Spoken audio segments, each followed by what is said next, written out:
नमस्कार, मैं हूँ रजनीश। ये मेरे बारे में है। नीचे टेलीग्राम चैनल का लिंक दिया हुआ है, इसे ज्वाइन करके आप इस वीडियो की पीडीएफ प्राप्त कर सकते हैं और अन्य पठन सामग्री, अध्ययन सामग्री भी प्राप्त कर सकते हैं। तो शुरू करते हैं। पॉलिटिकल थियरी सीरीज के में आज जिस टॉपिक के बारे में हम चर्चा करेंगे उसका नाम है अधिकार यानी राइट्स। तो जान लेते हैं कि अधिकार क्या है। अधिकार का अर्थ होता है व्यक्ति के हितों को पूरा करने वाली सर्वोत्तम परिस्थितियों की या स्थितियों की मांग। अर्थात व्यक्ति अपने हितों के लिए, अपने कार्यों को करने के लिए जिन स्थितियों की इच्छा रखता है उनकी मांग प्रस्तुत करता है। यह मांग मुख्यतः व्यक्ति किसके सामने प्रस्तुत करता है? राज्य के सामने, समाज के सामने अथवा सरकार के सामने। अब जान लेते हैं कि यह सामान्य जो मांगे प्रस्तुत करता है उनमें से अधिकार किन्हें कहते हैं। क्या प्रत्येक तरह की मांग या प्रत्येक तरह की प्रस्तुत बातें अधिकार के अंतर्गत आती हैं? तो अधिकार सामाजिक दावे की तरह है, अर्थात ऐसी मांगे या ऐसे दावे जो समाज के सम्मुख व्यक्ति रखता है वो अधिकार कहलाते हैं। अब इसमें दो बातें महत्वपूर्ण है। पहली बात है कि इन दावों को रखने वाला, इस मांग को रखने वाला कौन है? व्यक्ति है। और दूसरा, इसे मान्यता प्रदान करने वाला कौन है? वह समाज है।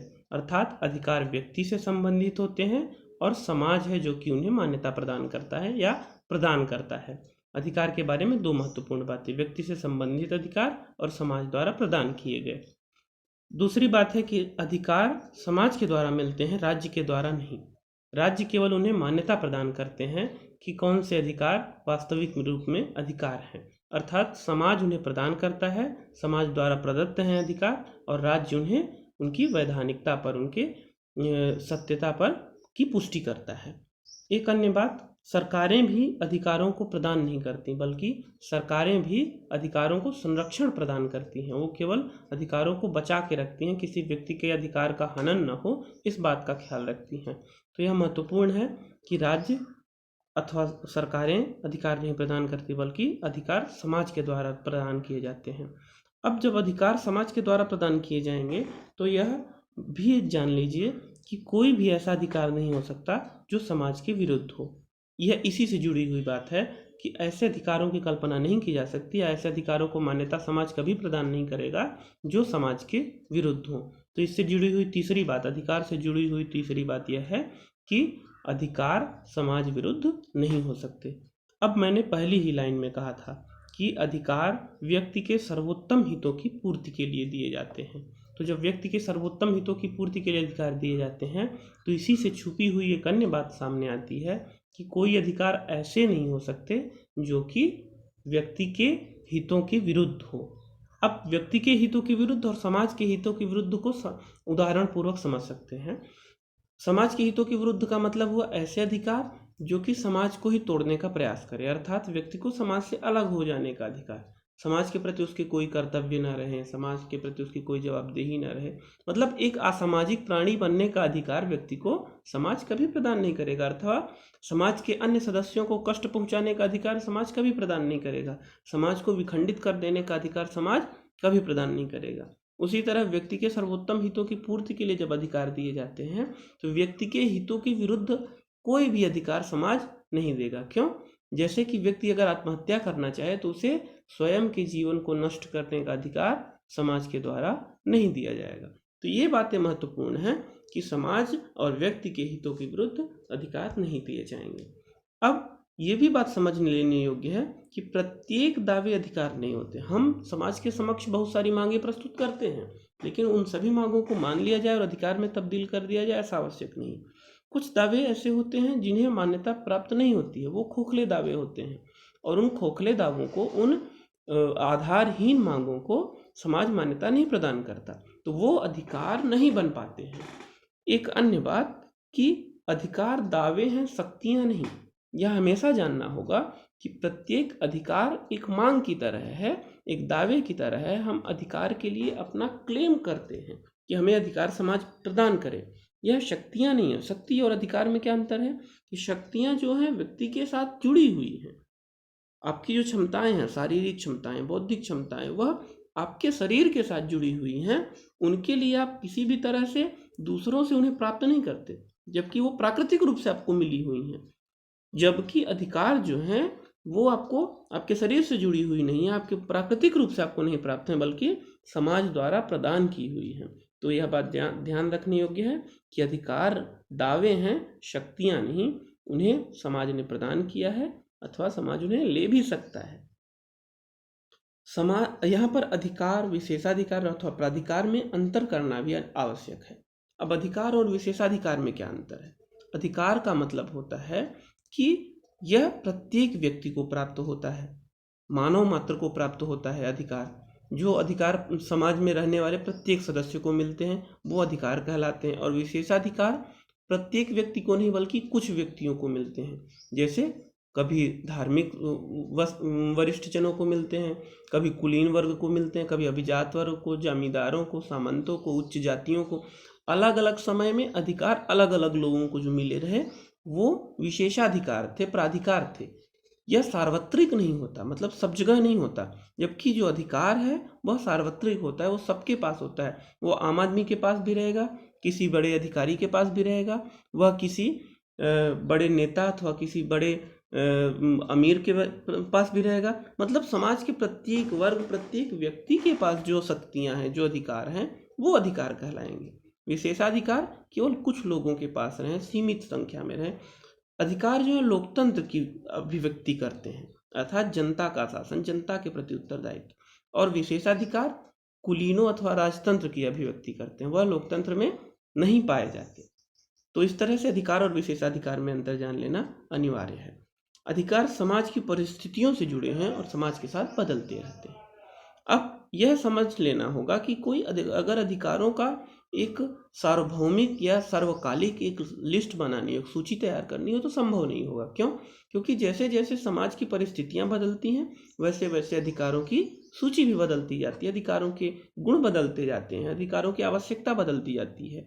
तो इसलिए जैसे समाज के साथ अधिकारों में भी परिवर्तन होते जाते हैं।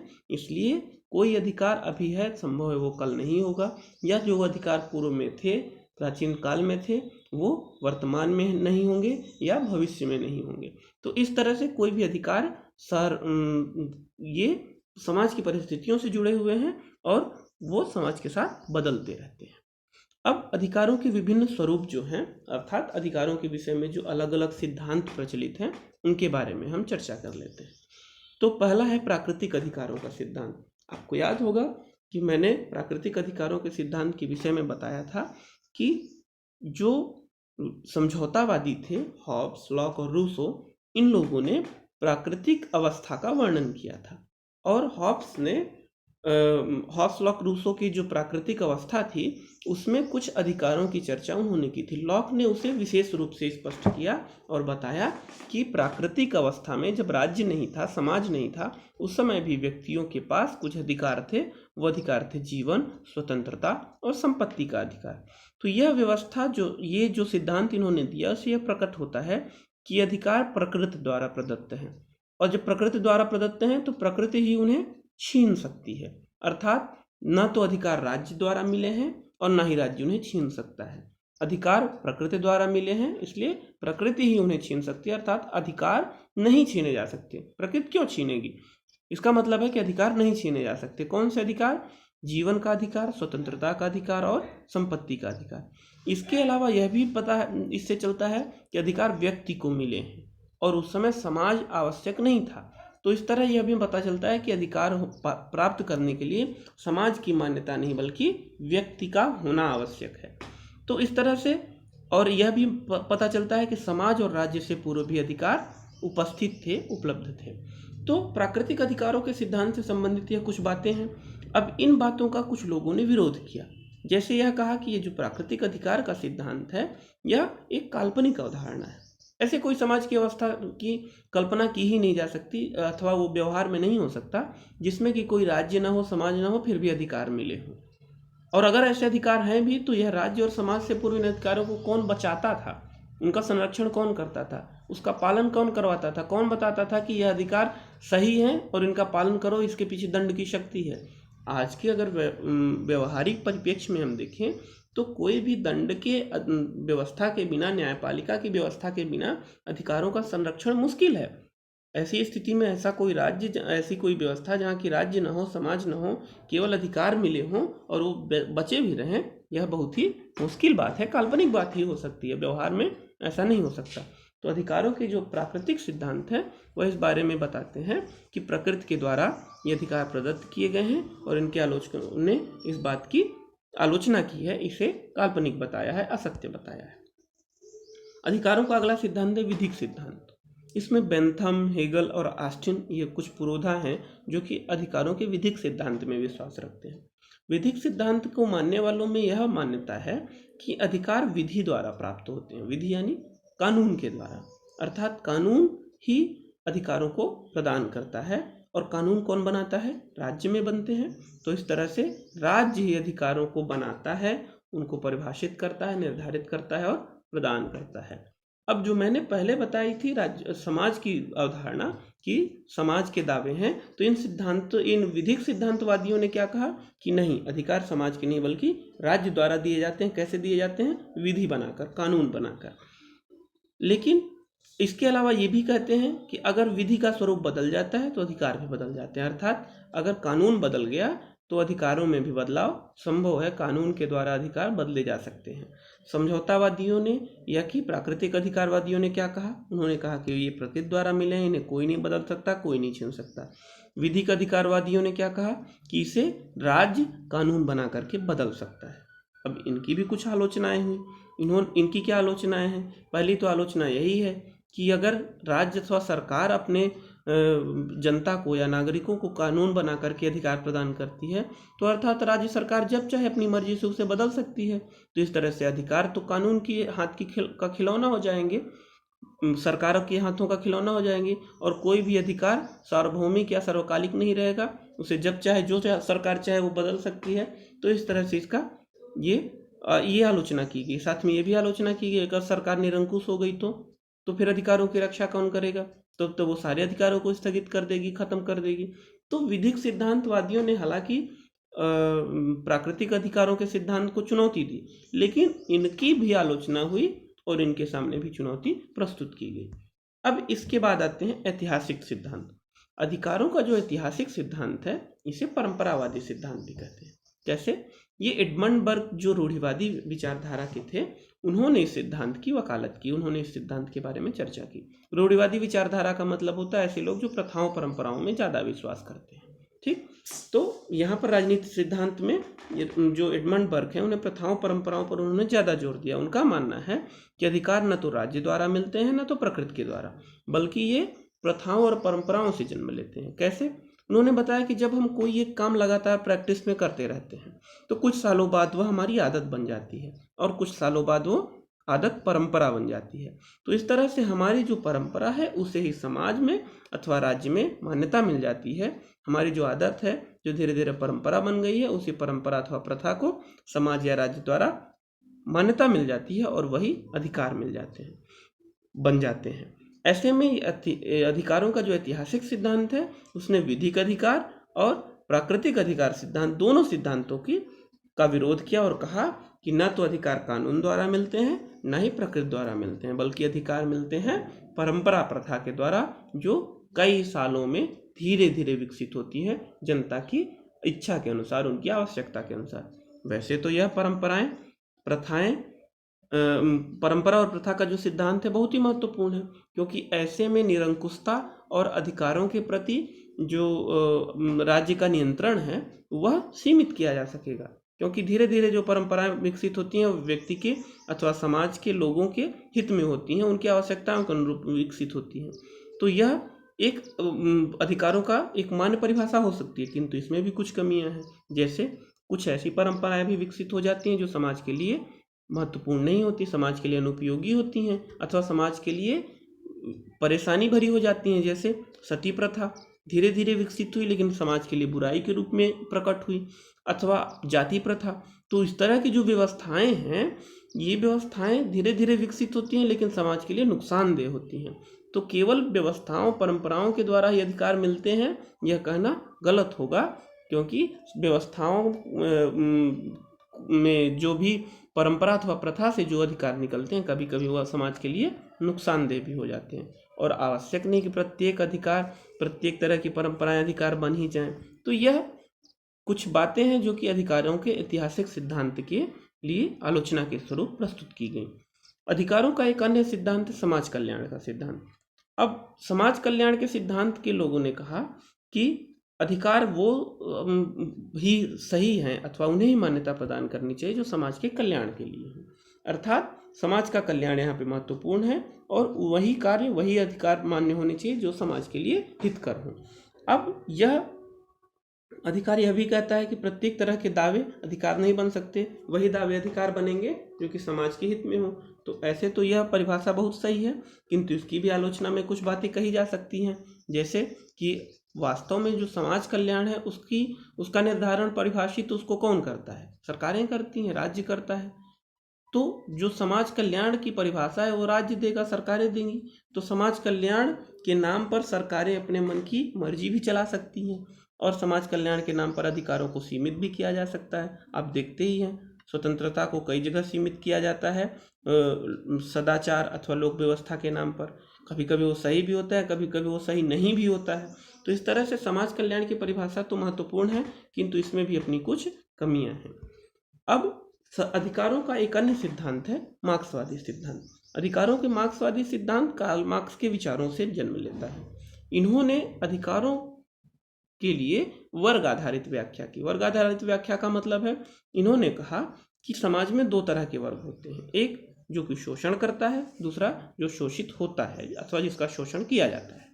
अब अधिकारों की यह व्याख्या, जो दो वर्ग हैं, इन दोनों वर्गों में शोषण करने वाले वर्ग के पास ही अधिकार होते हैं। जो व्यक्ति शोषित होता है, जो वर्ग शोषित होता है, उसके पास अधिकार नहीं होते। अलग अलग टाइम पे अलग अलग वर्ग के पास अधिकार हुए हैं। जैसे जब सामंती युग था तो सामंतों के पास अधिकार होते थे, पूंजीवादी युग था तो पूंजीपतियों के पास अधिकार होते थे, जब दास व्यवस्था थी तो दास शोषित होते थे और मालिकों के पास अधिकार होते थे। तो इन्होंने कहा कि जो अधिकार की व्यवस्था है वह उन्हीं लोगों के पास है जो शोषण करते हैं। और इतिहास की व्याख्या करके, ऐतिहासिक व्याख्या करके इन्होंने बताया कि कैसे अधिकारों की परंपरा चली आई है। अब इस परंपरा को बदलने का समय है और अब जो समाज बनेगा वो वर्गहीन समाज होगा। जब कोई दो वर्ग रहेंगे ही नहीं, केवल एक ही वर्ग रहेगा। कौन सा वर्ग? शोषितों का वर्ग। कौन सा वर्ग? शोषितों का मतलब जो अभी तक शोषित किए गए, अब वही केवल रहेंगे। कौन सा वर्ग? जो सर्वहारा है, अर्थात जो श्रमिक वर्ग है। तो इस तरह से इन्होंने बताया कि ऐसे वर्ग को जो अभी तक अधिकार से वंचित रहे वही प्रमुख हो जाएंगे और इस वर्गहीन समाज में कोई भी अधिकार जो है वो शोषण करने वालों के पास नहीं होंगे, बल्कि सबके पास होंगे। तो वर्गविहीन समाज की स्थापना के द्वारा ही अधिकारों को स्थापित किया जा सकता है। इसके अलावा मार्क्सवादी सिद्धांत में एक अन्य बात कही गई कि पहले आर्थिक अधिकार महत्वपूर्ण है और समाज में सबसे पहले व्यक्तियों को आर्थिक अधिकार ही दिए जाएंगे, उसके बाद ही सामाजिक और राजनीतिक अधिकार। क्यों?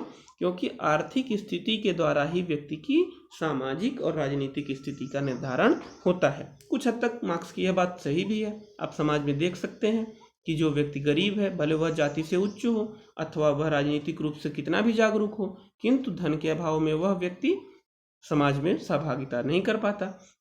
कुछ हद तक ये गलत भी है, क्योंकि अभी भी सामाजिक व्यवस्थाएं ऐसी हैं जो कि धन के अभाव में भी उच्च जातियां होती हैं और उनका समाज में दबदबा रहता है। तो कहने का यह अर्थ है कि जो अधिकारों की मार्क्सवादी सिद्धांत है उसने आर्थिक अधिकार को महत्वपूर्ण माना, सामाजिक और राजनीतिक अधिकार को आर्थिक अधिकार के बाद माना। इसके अलावा इसकी भी कुछ आलोचनाएं हुई, जैसे कि आर्थिक पक्ष पर इन लोगों ने ज़्यादा बल दिया, जबकि कुछ ऐसे भी तत्व हैं जो कि आर्थिक नहीं होते फिर भी समाज में महत्वपूर्ण भूमिका निभाते हैं। अब जाति को देख लीजिए, संस्कृति को ही देख लीजिए अथवा धर्म को देख लीजिए, यह आर्थिक तत्व नहीं है, उसके बाद भी समाज में इनकी महत्वपूर्ण भूमिका है। तो अभी तक हमने अधिकारों की जिन सिद्धांतों की चर्चा की उनमें सबने अपने प्रमुख विचार दिए, किंतु उन सब की कुछ न कुछ आलोचनाएं रही। इसका यह कारण है कि उन्होंने एक ही दृष्टिकोण से देखने का प्रयास किया। वास्तव में अधिकार, इन सबको मिलाकर ही अधिकार की व्याख्या प्राप्त की जा सकती है, क्योंकि अधिकार सामाजिक दावे भी हैं, विधि द्वारा भी प्राप्त होते हैं, परंपराओं से भी विकसित होते हैं और आर्थिक पक्ष भी अधिकार का महत्वपूर्ण है। तो जितने भी समाज कल्याण भी अधिकारों के लिए महत्वपूर्ण है। तो जितने भी अधिकारों की व्याख्या हमने दी वो सब अंशतः सही हैं, इसलिए सबको सम्मिलित रूप से ही अधिकारों की व्याख्या की जा सकती है। अब अधिकारों के कुछ प्रकारों की चर्चा कर लेते हैं। पहला है सामाजिक अधिकार। सामाजिक अधिकार का अर्थ होता है ऐसे अधिकार जो व्यक्ति को समाज के सदस्य होने के नाते प्राप्त होते हैं, पहली बात। दूसरी बात, जो समाज में व्यक्ति की सक्रिय भागीदारी के लिए आवश्यक भी है। समाज ही उन्हें प्रदान करता है, किस लिए प्रदान करता है? जिससे कि व्यक्ति समाज में सक्रिय भागीदारी कर सके। जैसे व्यक्ति को समाज में गरिमापूर्ण जीवन का जो अधिकार है वह सामाजिक अधिकार है। समाज में समानता का जो अधिकार है वह सामाजिक अधिकार है। तो इस तरह से सामाजिक अधिकार व्यक्ति के लिए सबसे प्रारंभिक रूप से महत्वपूर्ण है, क्योंकि वह उसकी सामाजिक परिस्थिति को निर्धारित करते हैं। प्रत्येक व्यक्ति को इस बात की समानता प्राप्त हो कि वह किसी भी जाति का हो, किसी भी धर्म का हो, किसी भी लिंग का हो, और वह उसके साथ किसी तरह का भेदभाव न किया जाए। तो ये सामाजिक अधिकार के लिए अत्यंत महत्वपूर्ण है। दूसरी बात, राजनीतिक अधिकार। राजनीतिक अधिकार राज्य की जो भागीदारी है, जो राज्य के कार्यों में सक्रिय भूमिका है, उसके लिए राजनीतिक अधिकार अनिवार्य है। प्रत्येक व्यक्ति का यह अधिकार है कि वह अपने राज्य के कार्यों में, राजनीतिक कार्यों में भागीदारी ले सके। जहाँ लोकतंत्र की स्थापना है वहाँ तो राजनीतिक अधिकार प्राप्त हैं। कौन कौन से अधिकार? जैसे चुनाव लड़ने का अधिकार, चुनाव में वोट देने का अधिकार, सरकार अगर कुछ गलत करे तो उसकी रचनात्मक आलोचना करने का अधिकार, अथवा विरोध का अधिकार, अपने हितों की मांग के लिए धरना प्रदर्शन, जुलूस इत्यादि निकालने का अधिकार। तो ये राजनीतिक अधिकार जो हैं ये लोकतांत्रिक समाजों में ज़्यादा महत्वपूर्ण है और ज़्यादा अच्छी तरह से लागू किए गए हैं। जबकि जो लोकतांत्रिक समाज नहीं है, जहाँ तानाशाही व्यवस्था है, वहाँ राजनीतिक अधिकार सीमित लोगों को प्राप्त है अथवा जनसामान्य को प्राप्त नहीं है। इसके अलावा धार्मिक अधिकार महत्वपूर्ण है। धार्मिक अधिकार का मतलब होता है प्रत्येक व्यक्ति को यह अधिकार हो कि वह अपनी इच्छा के अनुसार धर्म का पालन कर सके, धार्मिक क्रियाकलापों को अपना सके, और वह अपनी आस्था को निजी संपत्ति की तरह इस्तेमाल कर सके। अर्थात उस पर अपनी आस्था, धार्मिक व्यवस्था, धार्मिक पालन करने के लिए किसी तरह का प्रतिबंध न हो। वो जिस धर्म को चाहे पाल सके, भले उसका जन्म किसी धर्म में हुआ हो, भले राज्य का कोई भी धर्म हो, समाज में बहुसंख्यक लोग किसी भी धर्म के हों, किंतु उसके धार्मिक कार्यों पर किसी तरह का प्रतिबंध न हो। वह अपनी निजी आस्था के लिए स्वयं जिम्मेदार हो, किसी के अन्य के प्रति उत्तरदायी न हो। तो धार्मिक अधिकार बहुत ही महत्वपूर्ण अधिकार है, क्योंकि समाज में अलग अलग तरह के धर्म हैं और प्रत्येक व्यक्ति को इस बात की आज़ादी है कि वह अपने धर्म का पालन करे, प्रचार प्रसार करे, जब तक कि वह दूसरे धर्म को या दूसरे लोगों को नुकसान न पहुंचाए। तो धार्मिक अधिकार इस तरह से परिभाषित किए जा सकते हैं। इसके अलावा नागरिक अधिकार। नागरिक अधिकार का मतलब होता है ऐसे अधिकार जो व्यक्ति को नागरिक होने के नाते प्राप्त होते हैं। इसमें महत्वपूर्ण है जीवन का अधिकार, कानून से संरक्षण का अधिकार। इसमें महत्वपूर्ण है वाक एवं अभिव्यक्ति का अधिकार, अर्थात व्यक्ति अपनी इच्छा को प्रकट कर सके, शासन के प्रति हो, जनता के प्रति हो, अपने दूसरे लोगों के प्रति या खुद के प्रति हो, उसे अपनी अभिव्यक्ति का अधिकार होना चाहिए, अपनी बात बोलने का हक होना चाहिए। तो ये नागरिक जो अधिकार हैं वह प्रत्येक समाज में, जो राजनीतिक रूप से संपन्न समाज है, जो लोकतांत्रिक व्यवस्था से लगे हुए हैं अथवा लगातार उनमें नागरिक स्वतंत्रताएं प्रदान की जा रही हैं, उन समाजों में बहुत ही महत्वपूर्ण है। वास्तव में लोकतंत्र की स्थापना अथवा शासन सत्ता की बेहतरी के लिए नागरिक अधिकारों का प्रदान किया जाना बहुत ही महत्वपूर्ण है। अब अन्य अधिकार है सांस्कृतिक अधिकार। सांस्कृतिक अधिकार का मतलब होता है कि प्रत्येक समाज में अलग अलग संस्कृतियों के लोग रहते हैं और उन अलग अलग संस्कृतियों के लोगों को इकट्ठा करके उनको एक संस्कृति में न ढाला जाए, बल्कि उन्हें इस बात की स्वतंत्रता हो कि वह अपनी सांस्कृतिक पहचान को बचा कर रख सके। सांस्कृतिक पहचान जैसे वह अपनी लोक परंपराओं को बचा कर रख सके, अपनी भाषाओं को बचा कर रख सकें, अपनी सांस्कृतिक विविधता को, अपनी सांस्कृतिक लोक शैली को, लोक गायन को, अथवा सांस्कृतिक रूप से खान पान को, रहन सहन को, जो भी सांस्कृतिक व्यवस्थाएं हैं, सांस्कृतिक कार्य, उन सबको वो बचा करके रख सकें, अपनी पहचान अलग बना कर रख सकें और सुरक्षित महसूस करें। यह अधिकार सांस्कृतिक अधिकार कहलाते हैं। और एक बहुलवादी समाज में यह बहुत ही महत्वपूर्ण है। बहुलवाद समाज का मतलब होता है ऐसा समाज जिसमें अलग अलग तरह के समूह, अलग अलग सांस्कृतिक समूह, जातीय समूह, नृजातीय समूह रहते हो, तो उस समाज को बहुलवादी समाज कहते हैं। तो बहुलवादी समाज के लिए सांस्कृतिक अधिकार बहुत ही महत्वपूर्ण है। इसके अलावा है मानव अधिकार। मानव अधिकार का मतलब होता है ऐसे अधिकार जो व्यक्ति को मानव होने के नाते प्राप्त हो। उनके लिए न तो किसी राज्य की आवश्यकता हो, अर्थात राज्य की प्रमाणन की आवश्यकता हो, न किसी समाज की, न किसी संस्कृति की, न किसी सरकार की। वो अधिकार वो व्यक्ति किसी भी राज्य में जाए, किसी भी राज्य का नागरिक हो, किसी भी धर्म जाति का नागरिक हो, किसी भी समाज का सदस्य हो, उसे वह सदैव हर जगह प्राप्त होने चाहिए। जैसे व्यक्ति के गरिमापूर्ण जीवन का अधिकार, व्यक्ति के जीवन के बचे रहने का अधिकार, अर्थात उसे कहीं भी उसके जीवन से अलग न किया जाए, उसकी हत्या न कर दी जाए, अथवा उसके गरिमापूर्ण जीवन के विरुद्ध कोई कार्य उससे न करवाया जाए, अथवा कोई भी कानून का, समाज का कोई भी ऐसा नियम न हो जो कि व्यक्ति को उसकी मानवता से अलग करे। तो इस तरह से मानव अधिकार जो हैं सबसे बृहत्तर अधिकार हैं, वो प्रत्येक राज्य में समान रूप से लागू होते हैं। सरकार के द्वारा मानव अधिकार संबंधी घोषणाएं प्रस्तुत की जाती हैं। संयुक्त राष्ट्र संघ इस तरह की घोषणाएं प्रस्तुत कर चुका है और मानव अधिकारों को के लिए अलग अलग NGO अर्थात गैर सरकारी संगठन भी सक्रिय हैं। तो मानव अधिकार आज के समय में बहुत ही महत्वपूर्ण अधिकार बन चुका है। अब अधिकारों के विषय में मैंने आपको बताया, वह उससे संबंधित कुछ अन्य प्रश्न भी हो सकते हैं। जो प्रश्न आपके होंगे उन्हें आप इसमें ज़रूर कमेंट करके पूछ सकते हैं, अथवा जो भी आपको इसमें जिज्ञासा होगी ज़रूर पूछिए। आपने वीडियो देखा इसके लिए धन्यवाद। इस चैनल को सब्सक्राइब करें, इस चैनल को शेयर करें। महादेव।